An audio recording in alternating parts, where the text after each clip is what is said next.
worst, bitch. Hey, Beastie Boy shirt. 1 second, please. I appreciate you so much. Let's see. What about green shirt, black backpack, holding the thing right there? Do we think we can get this man's attention right here? Yeah, that one. Check it out. Hey. So both of you. No, both of you. Just 1 second. Or go over there. 1 second. We cool. I can wait. Just one. Come on, I'm here like an hour late. I can wait. Take me in. Okay, all right, dude. Just 1 second. All right, sorry. Oh wait, are we good? Should I just not? Where should I hold this? Right there. We're good. Okay. Yeah, Hi. that's good. What? Rock and roll. What? So hi, so I'm CV. I don't know, a lot of you probably don't know me. I'm the director of debate here at UW. So I deal with the debate team, super love them. Mad love for our Badger debate fam. So I wasn't originally going to come tonight because I was doing some stuff for the CA 100 speech contest, which those of you who are undergrads may remember fondly. It's a really good time. But so we're here talking about capitalism, huh? And I see like a lot of you people have kind of come to support the cause. How many of you showed up because you kind of think capitalism's pretty tight? Right? Like how many of you think capitalism's aight? Depends. Yeah, 1, 2, 3. That's it. We don't have anyone else who supports capitalism up in the house? They all went to the Forbes event. All went to the Forbes event. That's fair. So the brief debriefing that I got so far was we came out, right? We had some speakers planned. We had some ideas planned. So we invited speakers to a public forum, right, where anyone could come. And then we disrupted them, right? We took speakers who were here, who had a schedule, who were invited to speak in this space, and we disrupted them. So that's something we're cool with then, right? Just because we got some speakers coming in the future who I know are probably going to be disrupted. But we're cool with this, right? Y'all are good with the idea that you come to a protest and disrupt things? Yeah, hit me. What's good? Is this the first time it's ever happened? Because I remember Ben Shapiro was here, and there was kind of a minor interruption, to say the least. I feel that, but apparently this goes both ways, right? That's what I'm saying. We got interruptions going both ways. Is this the way we want to do discourse? Is this what we're feeling? It's not discourse when somebody lectures at you about how evil you are. It's not discourse when someone lectures at you. So what's Forbes doing right now? Is he lecturing at us? Because I feel like what's Charles Murray going to do in a couple weeks? He going to lecture at What, us? Charles Murray's coming? Oh, we are definitely not at you. So what we're saying is that when people lecture at us, it's okay, because that's not discourse, to go in and interrupt them. That's the thing we're in favor of now. So when we go and we disrupt Charles Murray, you're going to be like, ride or die, baby. I'm about that life, because that's a lecture. You're talking at me, and I ain't here for that. Right? That's what you're saying? No, it's not what I'm saying. But, So then why is this okay? do you think Charles Murray's going to come here? And Yes. He's going to say that everybody who disagrees with him is partially responsible for murdering people. Baby, who called you hateful, huh? Did someone call you hateful? Did someone say you are complicit in the murder of many, many people? That guy said I'm a white supremacist after I said capitalism's not that bad. All right, so let's break that down. Because that's fair. So capitalism ain't that bad. I don't know how. Do you all regularly read Forbes's publication and website? I do, and I'm actually a pretty big fan. But one thing that Forbes does pretty regularly on his site is that he has editors who talk about how violent capitalism is. Did you know that? Did you know that Forbes himself has a publication in which he discusses the violence of capitalism? So who doesn't think capitalism is violent? Anyone? Anyone still want to? All right, so that's why you're not at the Forbes event, right? Because you're like, man, that Forbes dude, he doesn't understand just how not violent capitalism is. He's not extreme enough for you. He's not ride or die enough about capitalism for you. This is way more fun. So let's talk about this a little bit more. So I grew up pretty privileged life. Not always, but my parents kind of made it big when I was a kid. They have my dad's basically Trump. He like has a real estate thing he's doing. He like kind of says a bunch of things without a lot of censorship, without a lot of thought. I love you, Dad, if you're watching this. But one thing that really always struck me growing up and moving from kind of a not so great place 10 feet from the train tracks in South Florida to a really great neighborhood is that you kind of get to see both sides. Now, do you all think that it's kind of cool that like some people have to live in poverty and struggle? Do we think that that's something that we should address collectively as a society? Yeah, what's up? What's your name, buddy? Because you're just like, you're riding with me. What's good? What's good? Come here, shake my hand. Big peace. What's up? What's your name? Tyler. Tyler, what's good? Oh, dude, no. So, it's not cool that people live in poverty. When I was about 9 years old, I switched schools from a really, really white, nice school, and my mom said, you don't know any black people, so we should go to an inner city school. So we transferred to an inner city charter school. And so I spent 4 years there with people, like the poorest people in Jackson, Michigan, which is the prison city in that county. Not a good place. My last year there, a meth lab blew up 4 blocks from where I went to school. We always had lockdowns because people were escaping the jail, the prison. Anyways, I've seen a lot of poverty. Some of my closest friends still live in poverty. I have a friend who grew up in a house, a 3-bedroom house. He has 12 siblings. Right. We live in one of the most impoverished societies in the first world, so we all grew up in poverty. But what I'm saying is that I've seen it. I've seen it. Yeah, me too. I've experienced it. My parents got a divorce when I was in 9th grade, and they had no money. No money, right? I grew up no money when I was in high school. None. All right? I've been poor. Now I'm not. So that's real, right? Like, we shouldn't shit on Tyler's experience here, okay? Like, Tyler's like, hey, I had some struggles and that sucked, right? That sucked. We should lift people out of that, right? And we should do it globally, right? You don't think, so some people deserve to live in poverty? What, out of curiosity, what countries do you think deserve to live in poverty? It's not a matter of where you live. It's a matter of what you're willing to do to get yourself out of poverty. Okay, so tell me again, what countries do you think do not do the things, that they're not demonstrating a willingness to pull themselves out of poverty? What country is that? Sub-Saharan Africa. Sub-Saharan Africa. So who likes coffee? I like coffee. Yeah, we down with coffee? So we think that people in the global south are not pulling their weight because they manufacture. I mean, how many times have you had a cup of coffee, like, in the last week? Because, like, for me, it's like 20, because I'm kind of unhealthy about these sorts of things. But we can all collectively agree that, like, willingness or not, like, humans probably shouldn't die of starvation, right? Like, we're probably past that point in our life where we don't believe in the idea of starving to death, right? They shouldn't. They shouldn't. No, they shouldn't. Wait. Ride with me for a minute, Tyler. Ride with me. I feel you. Whose job is it? That's a really good question. So let me ask you this idea of whose job is it? So the debate team, we host shit sometimes, right? We host tournaments. I love it. It's really fun. And one thing we always do is order way too much food, right? Because I'm Italian, I'm Cuban, I got like way too much food blood in my body, right? And so whenever we host a tournament, we have way too much food. What should we do with that food? Is it our job to go out and feed people with that extra food? No, it's not our job. Should we do it?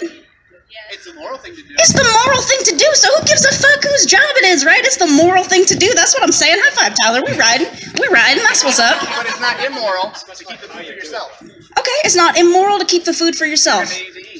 I feel that. You're right, because I'm going to have to eat again. Yes, so why don't I put that food in my fridge?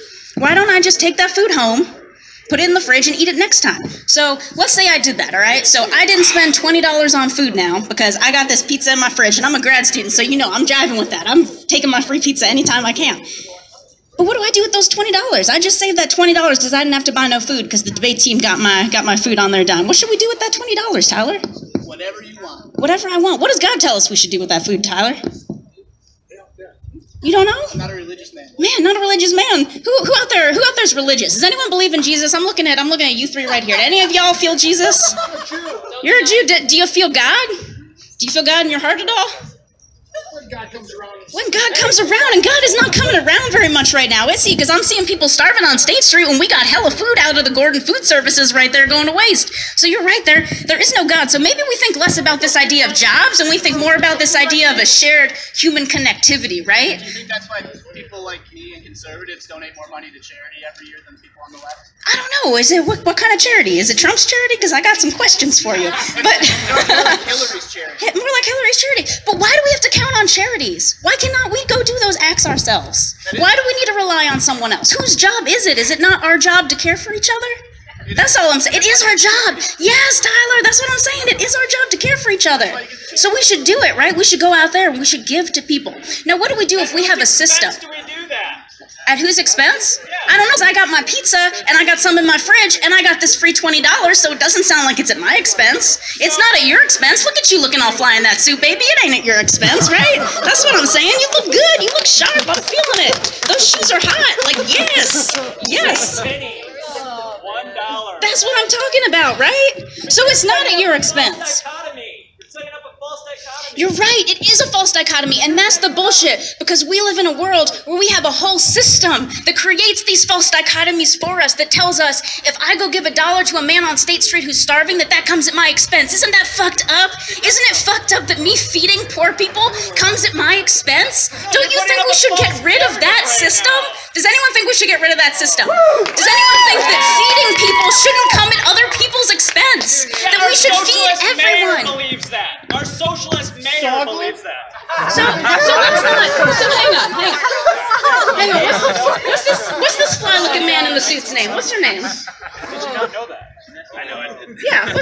Miles. Synonymous, yeah. All right. You're setting up a false narrative that it's either one way or the other, and there's bullshit on both sides, and the truth is in the middle, but you are just insisting more bullshit. All right, so let's break that down. Let's break that down, Miles. And that's fine. I don't care if you give me a real name. I just don't want to keep calling you that fly dude in the suit because that's wordy. You know what I'm saying?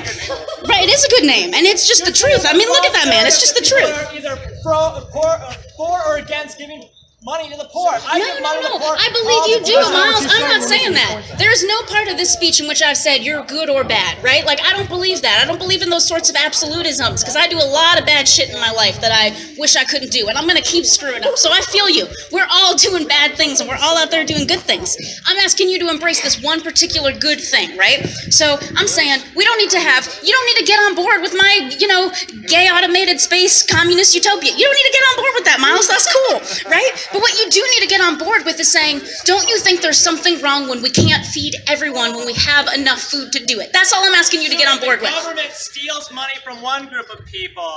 What do you mean steals? Tell me more about steals. Where do you think that money comes from when the government takes it? She's talking about food where does the money come from? That's what I'm saying. Isn't that messed up? Right? Isn't it messed up that the government comes into our pockets, takes out money when we don't have it, and gives it to someone else? Wouldn't it be a lot cooler if we just all had money to feed ourselves because we didn't exist in a world that created that kind of ultimatum in the first place? Wouldn't that be tight? Hang on. We're not talking about how to implement a policy right now. We're talking about, isn't this a good idea, right? Like, can we get on board with everyone should be fed? Because if we can't get on board with everyone should be fed, then we're going downhill real quick, you know? Like, that's not a society I want to live in. Yeah, what's good, Tyler? What's the name of that movie where like the meatballs come from the sky? What's the name of that movie? Cloudy with Cloudy a with a Chance Chance of of Meatballs. It's a book. Is that the world you want? Because that would be a pretty cool world. That'd be dope. Okay, but You want to use capitalism to create a system that can make food rain from the sky? okay, but real talk. Are the meatballs seasoned? Because you ain't raining no unseasoned meatballs down on me. Like, you better be catching some salt and some nitrogen and some dirt in the sky. We better be getting some good meatballs up in here, right? Okay. All right. So if we were down, so would you pool all of our money to create a system in which meatballs could rain down from the sky? Would you be like, man, everyone could be fed like that? I'm going to put my money into that plan? Volunteer research is more effective than government pay for it. Volunteer research is more, so you're down. So you're down to volunteer. You're like, yeah, let me help make that happen? If somebody comes to me and shows a reasonable scientific explanation of how it can happen and say they just need money to fund it. All right, let's talk about that. What's a reasonable scientific explanation to you? What is the standard of proof that you prefer to abide by? I'm not a scientist, so I don't know. Okay, that's fair. I am a scientist, so I'll ride with you for a little bit. So, all right. So, what do you want proven to you, right? What will make you get on board with the idea that we should all care about each other's basic needs, and that we should not just care about, but that we should make that happen materially with our acts and our money and our efforts, right? What makes you get on board with that, Tyler? Because you look like a pretty cool dude. You don't look like you want people to starve, right? Like, I'm feeling you. That's not what I'm saying I need proof of. I need proof of the ability to make meatballs come from the clouds. Okay, proof of the ability to make meatballs come from the... What if I told you that the meatballs were already here and that we just throw them away? Because we live in a system that incentivizes that through a supply and demand process around our food production. We produce more food in the United States every year. We throw out more food in the United States than we need to feed the rest of the world. Shouldn't we be giving that to them? Right? Like, doesn't that sound like a tight idea that we take all that surplus food and we give it to people who need it? Don't we give a lot to each other countries? We do give a lot, but man, people are still starving to death, Tyler. Why don't other countries just create better systems for themselves? We have a pretty good system here. Yeah, we do. Socialism that We got us here. have a pretty good system, you're right, but people are starving. So, okay, so capitalism got us here. That's pretty tight. Should we change it, though? Should we do more, or should we be good, right? So we've gone from, say, 10% of the population starving to 8%. Are we good? We calling it quits? We're like, we saved those 2%, we're done? Why don't we go to the other 8% and show them how capitalism works? Okay, you think that's the problem? You think that poor people don't know how capitalism works? That's their problem? Come on, man. A lot of people don't. Come on. A lot of people think they know how it works. Okay. A lot of people think capitalism is a rich white guy in a tall building in a nice suit takes money from poor people. Okay, I mean, statistically that's accurate. And you should check out your boy Forbes's Forbes 500, and you'll see what I'm talking about there. You know, that's a lot of white dudes, but that's not their right. It's all. Do you think buying food is a voluntary transaction? Yes. Do you think it should be? Yes. So you think that someone should be able to deny the right to food to someone because that's a voluntary transaction that they do not have to participate in? Because that's the world we live in. If you owned a bakery and a bunch of Klansmen and KKK and Nazis walked in, do you think you should have the choice to sell them food or not? Are they starving to death? Will they sit with me at a table? Will they have a conversation with me, or do they want to burn me on a cross? Which one is it? Because as long as they don't want to burn me on a cross, we can dialogue, probably right? want to burn you on a cross. Okay, well, if they're trying to burn me at the cross, then we probably got some problems with that. No, we shouldn't. We should never, ever in a million years be able to choose whether or not we feed people. You want to know why? Because the Klansmen are already getting fed. It's the rest of us that we got to worry about. So yeah, I'm gonna feed the Klansmen if we feed all of the people on State Street who are people of color who are starving and dying, who are freezing to death. I mean, I'm from Miami, Florida, right? Like, I almost froze to death in my North Face jacket. So what does that say about the people right on State Street who don't have a place to go at night? Like, yeah, we could do it voluntarily. And I wish that everyone was about that. I wish that everyone was like you, Tyler, because I truly believe that you do donate to charity and that you do good things in the world. I'm saying not everyone is like you. Sometimes people are selfish. And we can't let selfish people run the country, right? And run the world and run people into death and starvation. And so I can ride with you that capitalism's aight in some places. But maybe there are some things that we want to be divorced from profit, right? Like there are some things that are more important than money. That's all I'm saying. You want to keep some things privatized. You want to keep some education privatized. You want some private universities, some private public school, private, elementary schools and stuff. Yes. But can we at least agree we shouldn't do it with the basic necessities of life, like food and shelter and like being together, right? Like, can we agree that that's not what it's about? No, you can't agree that food and shelter shouldn't be about profit. It should be about profit. Well, that's why that shit's violent, man. Come on, that's why that shit's violent. And since I'm being taped, I don't know. I guess I'm a level with the people watching this. Food and shelter should not be private, should not be profit-based incentives. Healthcare should not be profit-based incentives. Everyone should have access to that shit. Wait, they have to build the house. That takes, work. Yeah, we do have to build the house, but did you know that we have more abandoned buildings than we need to house all of the homeless people in Madison? A lot of them, more abandoned buildings in this state than we would need to house them? A lot of them need a lot of work. Like, in existence. There are more abandoned, and they're owned, right? They're private. Yes, they are owned. So you would have to take that house from somebody who bought it in order to give it to somebody. Yeah, that's right. And you know what? And I'm gonna level with you again. My parents, they have a home that's very beautiful. And then for some godforsaken reason, they have another home that's also very beautiful. And someday they're gonna pass away, and those are gonna be my homes. And you know what? Everybody, all y'all are welcome there, because that shit cannot be owned by me. I already have shelter. I already have my needs met. And there are people dying. What ethical world can we possibly live in? Whether or not it's justified, that allows us to take housing from other people. What is the efficacy? Because we own it. Because, and to be clear, we don't own any of this land, because I don't know about you, but How I is ain't this indigenous implemented? to this country, are you? Because I don't own that land that house is built on. How is this implemented? That's a little bit different. That's a little bit different, but I feel you. Taking the moral argument out of this, how is this implemented? Wait, how are you going to take a moral argument? No, how is taking the sheltering people? What do you mean take the moral argument? How is this? This shit is only moral. That is only ethical. How is this implemented, madam? Okay, well, don't call me madam. I'm sorry. I'm no woman, but I feel you. I'm sorry. You there? How do we implement this? I'll take you there. You there's cool. That's nicer than what I usually get called at these things. My bad. So I'll take you there. My bad. Yeah, you're right. Implementation is a huge problem. And that's the thing about it, is it requires every single person here to get on board, to say, we can't take down this whole system of capitalism right now, maybe, but you know what I can do? I can go to State Street and say, hey, Bernard, dude who's always around in that Packers jacket, hey, are you hungry? Can I get you some food? It's going to take away from what I got in my pocket, but you know what, Bernard? You look hungry, and I just ate. So yeah, you're right. There's a real big problem with implementation, but we got to start somewhere. No, not all voluntary transactions are tied up in system of capital, right? The literal exchange of food for money. Yeah. You took your stuff that you owned, that you worked for, or were given, whatever your parents, I don't know how your parents pay you. And then you took it and you voluntarily gave it to somebody else. Yeah, you're totally right. You're totally right. It is a participation in the system of capitalism when we do that, right? So I'm on board, and that's the difficult part about implementation, is implementation always requires us to start within the system that we're trying to break down. And that's tough because it's like, I don't want to engage, but I got no choice because I got people starving and I got to feed them, right? So hang on. Let's not talk about what I prefer quite yet, right? So you're right. We have to start from within the system we want to break down. But the way that we do that is by normalizing the idea that we help each other out. We normalize the idea that we don't need to own property in order to utilize it in the way that is beneficial for us, and that we don't need to keep it from other people also using it in the way that is beneficial for them, right? Does that sound reasonable? Can I just like take her property? Sure. You want this microphone? Can I have that amp? Can I have that amp then? Is that our amp? Do you want the amp? Yes. What will you do with the amp? We're gonna have our own event here, maybe. How will it be beneficial for you? But look.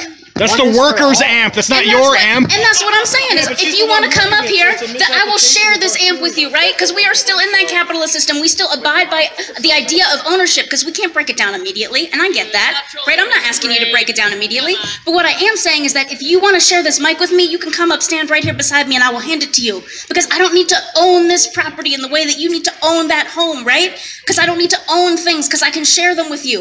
And yeah, you're right. That means I have to participate in the system of capitalism. But don't we agree that that's like kind of a better way to live than what we got right now, and that slowly over generations that we can deconstruct the idea that we need to constantly kind of create these boundaries and borders about who gets to live and who gets to use what and who gets access to this and public education, right? Can't we agree that the world is better when I share this mic with you so we can both talk? I would rather have my own domicile. I'll just tell you that. You'd rather have your own domicile. I would rather own my own spot. You'd rather own your own spot. Would you share it with someone who's dying? Who doesn't have a place to go? Sure, why not? That's awesome. Great. But I would still rather retain private property rights. I'm okay with that. I'm okay with that. No, you're not. No, you're not, because you oppose capitalism. Not done. Oh. You oppose private property rights. I'm okay with that. You don't know. You've not asked me what I believe. Can we just have the amp, please? We want the amp. So what I'm saying. It's not yours. So she said she'd share it. It's ours. It's the workers' amp. It's property. Would you like to share this space? You may share this. I was using that as an example. But that's the thing. This is exactly what I'm talking about. And I'm not going to say that this is the problem because I don't believe in people as problems, right? I don't believe in that. So I'm not going to say you're the problem. But I will say that ideology that makes you say, "Can I have that amp? Can I take it away from you so that you no longer have access to it and only I have it?" That's that impulse of capitalism that makes it so violent, right? Because you can't get on board with saying, "Let's share it." You can't get on board with saying, "Let's share it." Well, if you don't want the amp, then why you gotta ask for it? Because I'm demonstrating how absurd the notion that private property shouldn't exist. To you that we can share. We don't have to have these concepts of ownership. Hold on. Yeah. The whole point is we're trying to you want to share it with me, baby? You could come up here and share it. But I'm just letting you know, if you make a fool of yourself, that ain't my fault. Wait. No. So, sharing. I just wanted to say, capitalism is based on voluntary interactions with other people. Woo! Yes. The way that violence gets brought into that is when a third party, aka the government, gets in between those two people in their voluntary interaction and says, "We will determine how that interaction goes," whether that's through taxation or deciding who you can and cannot sell to. The case was made before. What? I can't hear. KKK was not a governmental organization. Let's talk about the KKK. Let's talk about the KKK. So the example was given earlier. If you have a store, let's say it's a donut shop, and openly KKK members come in and they're dressed full in their robes, should you have to sell to them or not? That's a ridiculous image. Can I answer you? Let me answer, and then I'll give it to you. That's totally reasonable. Capitalism says that because it's a voluntary interaction, you don't have to do business with anybody that you don't want to. So when you see these people that you maybe ideologically disagree with or think are just terrible people, you can say, "No, this is my private property. I do not need to do business with you," and they can leave. The fact that they could be starving or something like that, you have no way of knowing because that's a value that's subjective only to them. Yeah, let's get some claps. That man just came up here unprompted and clapped. So yeah, let's talk about that. System of voluntary interaction. That someone should be able to say, "I don't want to do business with you because there's something I don't like about you." And I feel you, I ain't trying to do no business with the KKK, right? Like, I get it. But here's the thing. Food, shelter, and healthcare are not businesses. Those are fundamental human rights. And so, yeah, you could do business with whoever you want. But when it comes to fundamental human rights, that is not a business. That is not about profit, right? You can build a beautiful mansion and you can say, if you want to go above what you got with your basic shelter, come do business with me and come buy this mansion. Yes, feel it. Yes, there should be things like that. I get you. But at the same time, would you agree that there are some things that maybe should not be tied to money? Do you think that a woman who's pregnant, who has to have a child, should have the fundamental right to be able to have that child in a hospital if she desires it or if they desire it, right? Do you think that that's how life should work? Do you think that people should, hang on, let me back up and let me ask you this. Do you think that there is anything that is a fundamental human right that everyone should get access to no matter what? Well, so first off, I would like to say that you don't have a right to somebody else's labor. Woo! That's what's called slavery. Yes. So when you say that you need to provide me health care, when you go to a doctor and you're like, hey, I know you're trained as a doctor, you need to do this medical care on me, the doctor can say, hey, I don't have to do that because I'm not your slave at the end of the day. So you can't have a right to health care. You can put yourself in a society where you have privileges like healthcare, but you can't have a right to somebody else's labor. You have a right to the government. Okay, I feel that. You don't have a right to anyone else's labor. I get you. So, wait. Can you give me 1 second, Tyler? Can you give me 1 second, and then I promise I will give you the mic? Is that cool? Thank you. I appreciate you. So yeah, I feel you. You don't have a right to anyone else's labor, but that's not the question, because we got doctors, and they're working. They're working so hard, and yet we have black folks in rural America dying of diabetes at the age of 45 because they cannot access a doctor to give them medical information, and those doctors are performing that labor anyway. So yeah, you're right. Nobody has a right to demand labor from you, but do you believe that if we have an excess of labor that contributes to a fundamental human right, that that's something that everybody should be able to share equally in? Right? Do you think that there is anything special about the color of your skin versus the color of my skin that should make a doctor say, I want to work on one of you and not the other? No, right? Because that'd be fucked up. That's what I'm saying. We're with each other. We're with each other. We just have a different way of articulating it. You're going to be a socialist by the end of this event, baby. That's what I'm saying. Stand strong. Now, I know I promised Tyler the mic, so I'm going to hand it over one second. You asked some good shit, if man. there was any, she sounds like Whoopi Goldberg, kind people of. have a right to. Or like Wanda Sykes. You know? And there's one human right we all like have a right to, and that is the right to seek to do whatever we wish, as long as it doesn't hurt others. So we have a right to seek health care. We have a right to seek food. We have a right to seek shelter. We do not have an inherent right to those things. Those are things we have to earn. Because if we don't earn the things that we need, then come on, finish it.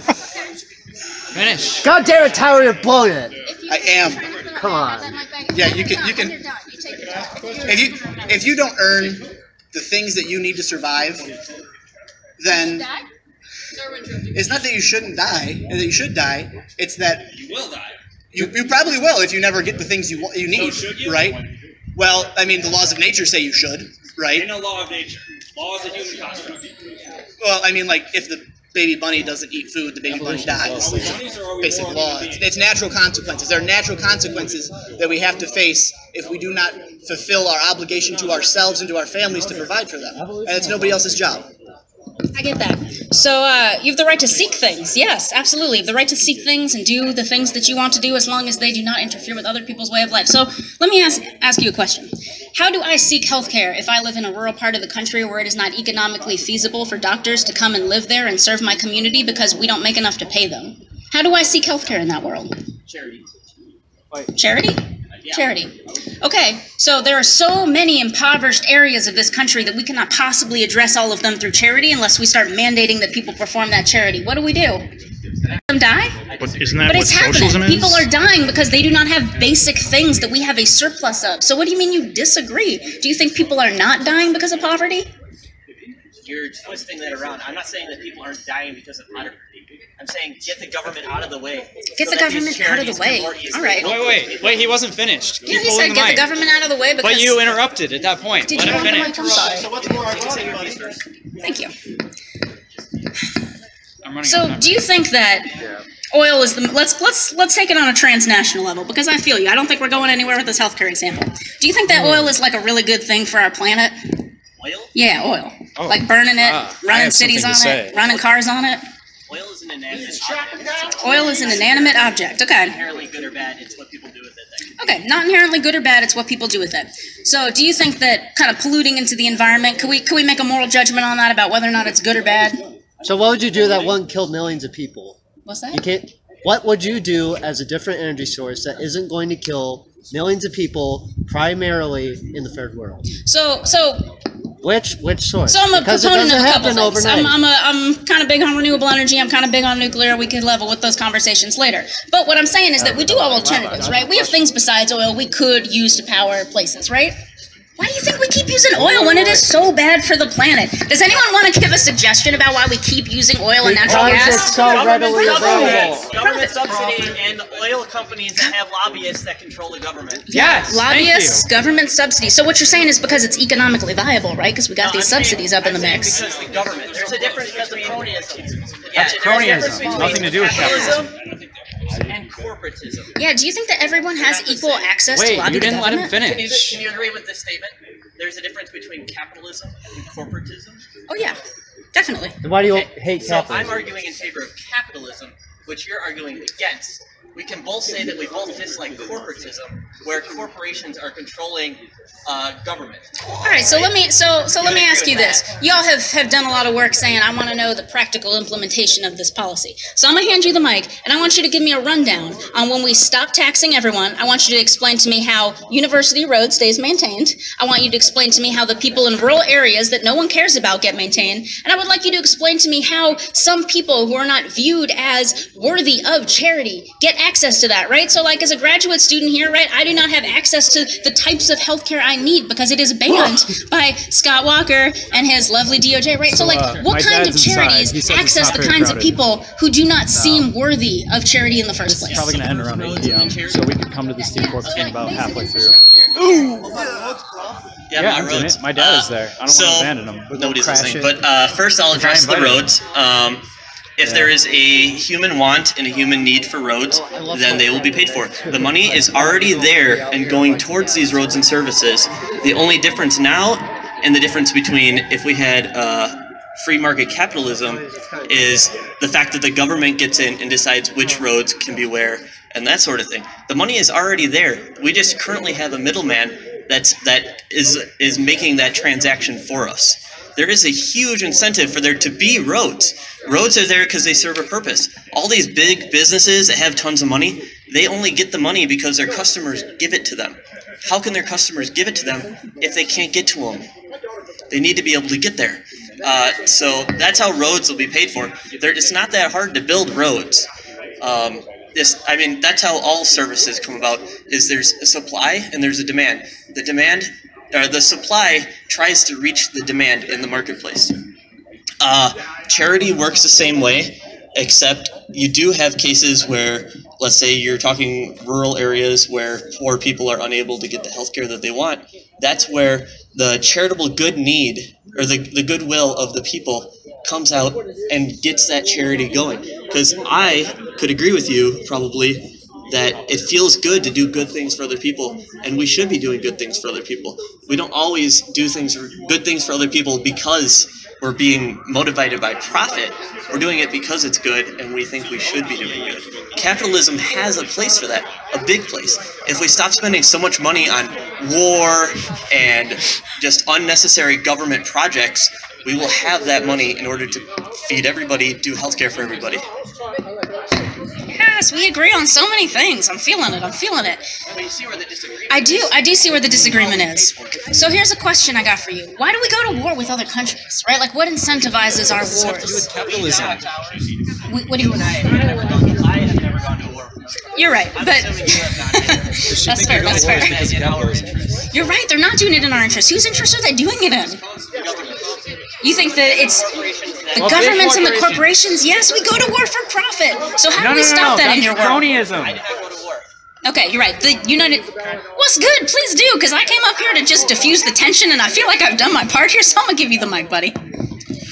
All right, so we're bringing this event formally to a close. If you would like to continue your debate on your own time, that is totally okay. Really, we're just taking the PA. So, have a good night. Yay! Yeah, babe. They stopped as soon as we were making sense. Want to be a member of the debate. Wait. Open invitation. Subscribe, bitch!